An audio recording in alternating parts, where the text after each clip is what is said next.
Urime më të mira njerë për një vit të mbarë, me ndihmën e Zotit dhe me përpjekjen e të gjithëve qoftë një vit i ndryshëm, edhe i ndryshimit. Dje,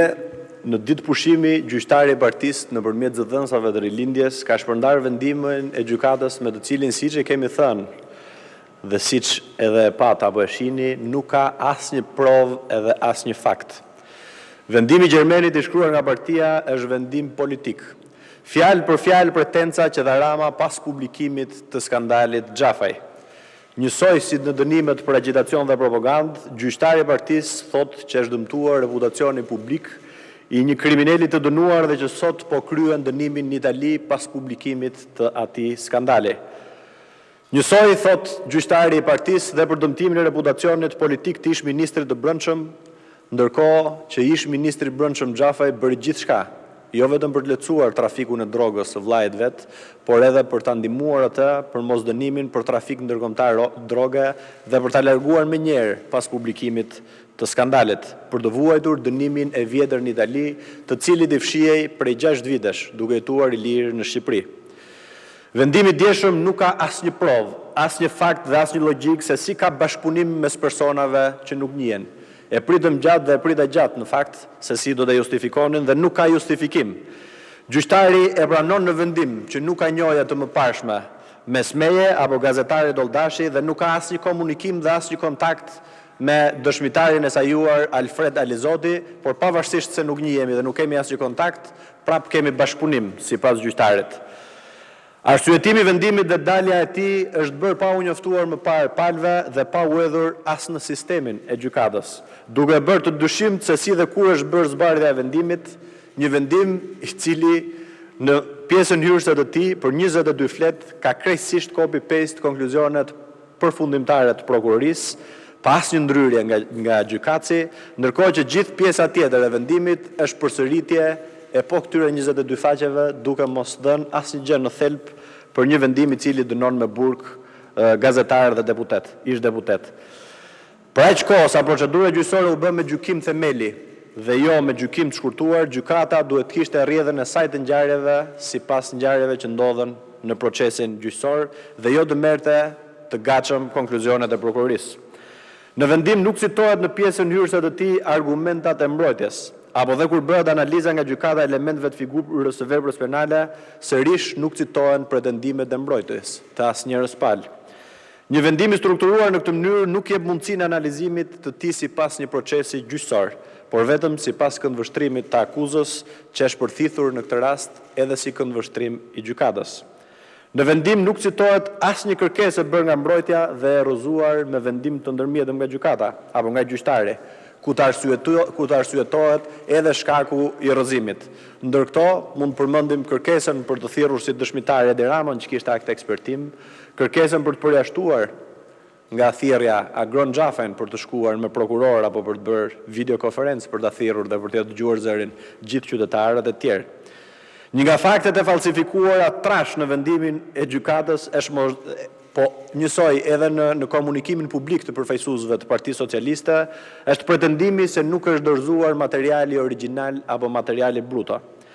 Gazetari Oldashi ka dorëzuar materialin origjinal, por qëllimisht kur kanë bërë ndarjen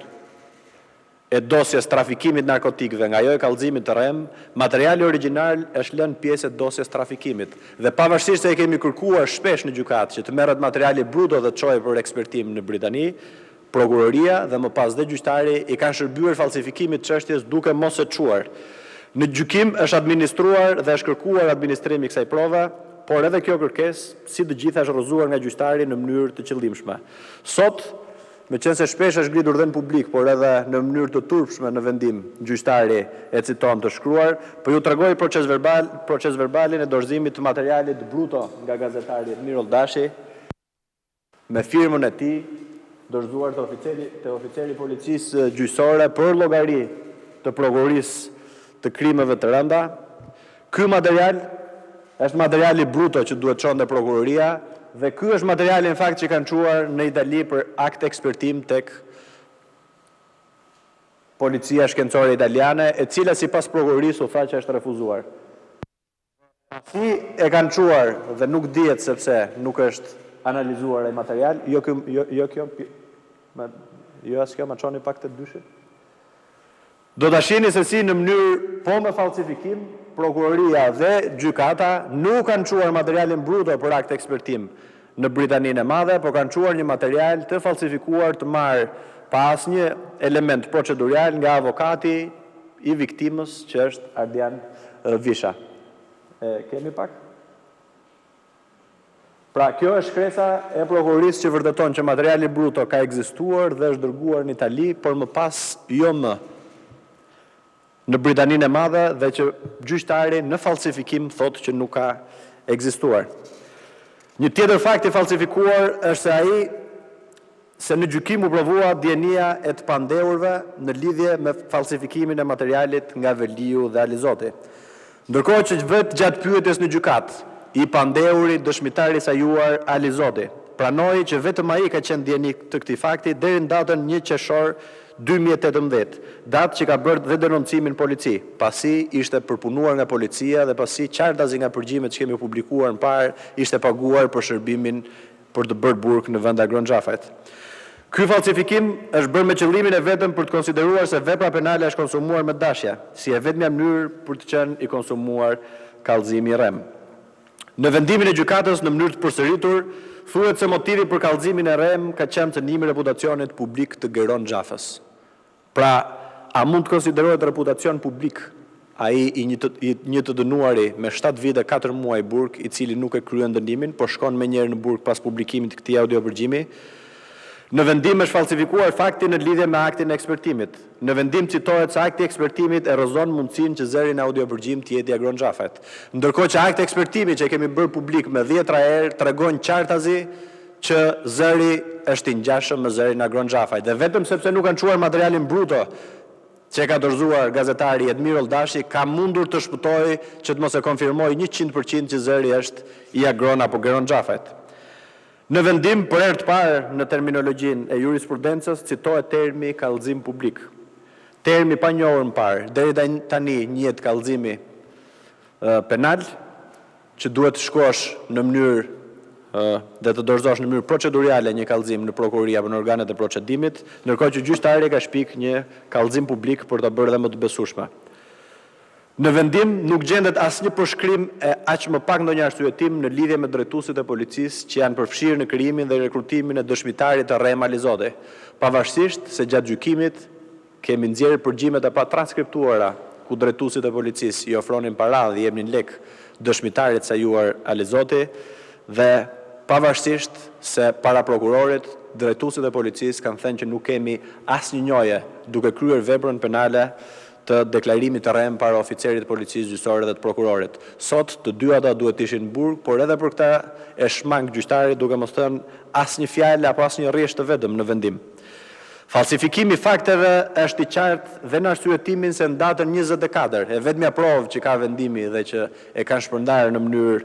të komanduar apo të pilotuar nëpër media, është që unë pas kam komunikuar me Albert Veliun apo Babalen dhe pastaj kam bërë komunikimin duke vendosur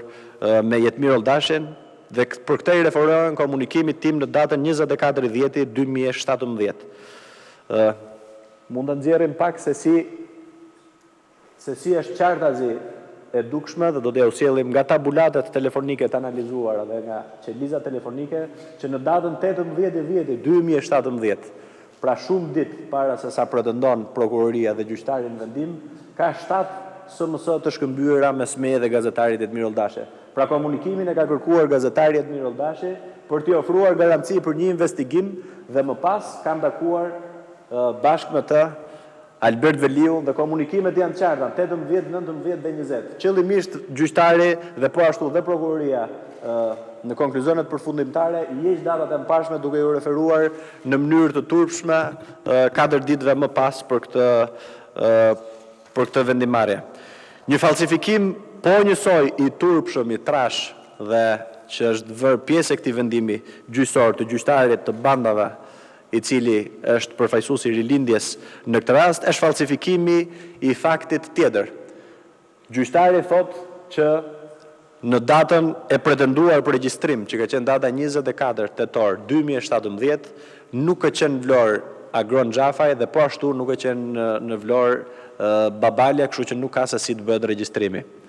Shikoni pak qelizat telefonike të 3 personave të cilët kanë bërë regjistrimin ditën e 24 tetorit 2017. Duket qartazi, e kalojmë dot? Duket qartazi në analizën e qelizave telefonike që në harkun kohor nga ora 12:45 deri në orën 13:45, që përkon qartazi dhe me dëshmin e gazetarit Edmir Oldashi, që rreth orës 13:30 ka bërë regjistrimin, të 3 personat Babale apo Albert Veliu, gazetari Edmir Oldashi dhe po ashtu Agron Gjafaj kanë qenë në të njëjtën rrezë të antenëve telefonike që përfshin lokalin nga ora 12:48 deri në 13:45, kanë qenë në të njëjtët rrezë që përfshin lokalin ku është bërë regjistrimi, që është lokali i Agron apo Geron Gjafajt. Qëllimisht gjyqtari, por edhe prokurorët nuk janë referuar orës 12 deri në 2, por janë referuar pas orës 2. Po ashtu qartësisht në tabulatet telefonike duken komunikime të shpeshta mes Albert Veliut dhe Agron Gjafajt, edhe kur e merr Agroni, edhe kur komunikon dhe e merr Babale. Falsifikimi fakteve është dhe konsiderimi si fakt i asaj që audiopërgjimi është realizuar në datat 14 dhe 15 janar 2018 sipas dëshmisë vetme të bërë nga dëshmitari Sajuar Alizoti. Vetë deklarimet e Alizotit, që janë e vetmja bazë e këtij dhe e vetmja bazë e ku është mbështet dhe në arsyetim gjyqtari, bien ndesh me tabulatet e telefonave të tij dhe të Albert Veliut. Në pretendimet e gjyqtarit dhe të Alizotit, njëri më mashtrues se tjetri, pretendohet se komunikimi mes meje dhe Alizotit dhe Babales ka ndodhur në janar duke më sjell mua përgjimin origjinal që ata kanë bërë me njëri tjetrin. Nuk kam pas kur një pajisje përgjuse, po ashtu antena telefonike e vërtetojnë dhe duket qartazi se si gjatë gjithë kohës, gjatë gjithë muajit janar, por edhe në shkurt, nuk kanë qenë në asnjë moment vetëm, as Albert Veliu, as Alfred Alizoti në Tiranë, kështu që si mund të kenë sjellë një përgjim tek unë, apo si mund të kenë realizuar një përgjim duke mos pasur as kontakte të mëtejshme. Vendimi i Gjermenit bie ndesh me jurisprudencën e Gjykatës Evropiane të Drejtave të Njeriut, pasi i jep prioritet privatësisë dhe reputacionit publik të një të dënuari,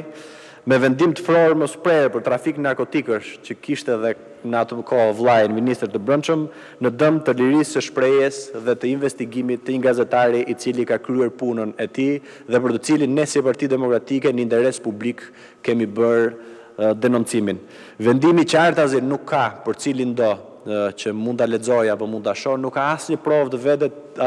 të vetme të inkriminimit apo të falsitetit të kësaj çështje dhe po ashtu është e paprovuar dhe një turp për organet e drejtësisë se si mund të thonë që janë ofruar dhe janë dhënë para pa pasur asnjë provë të vetme dhe pa e çuar akuzën më tej pasaj në pastrim parash dhe në vepra shumë të rënda penale që nuk mundet që të certifikohen me vendim gjyqësor të formës prerë. Për këtë arsye e kam thënë dhe kemi thënë që ditën e parë që ka nis ky procedim, që procedimi është bërë për të shpëtuar vllajin e ministrit të Brendshëm të asaj kohe nga një dënim i ri për trafik narkotikësh dhe këtu janë përfshirë në falsifikim drejtues të lartë të policisë, prokuror dhe gjyqtarë të cilët i shërbejnë karrierës së vet të mëpasshme politike, por jo karrierës së vet në gjyqësor. Kështu që banditët me apo pa mbështetje politike në polici, prokurori, gjyqësor, politik, kudo që janë, do të mbajnë përgjegjësi njëmnjë.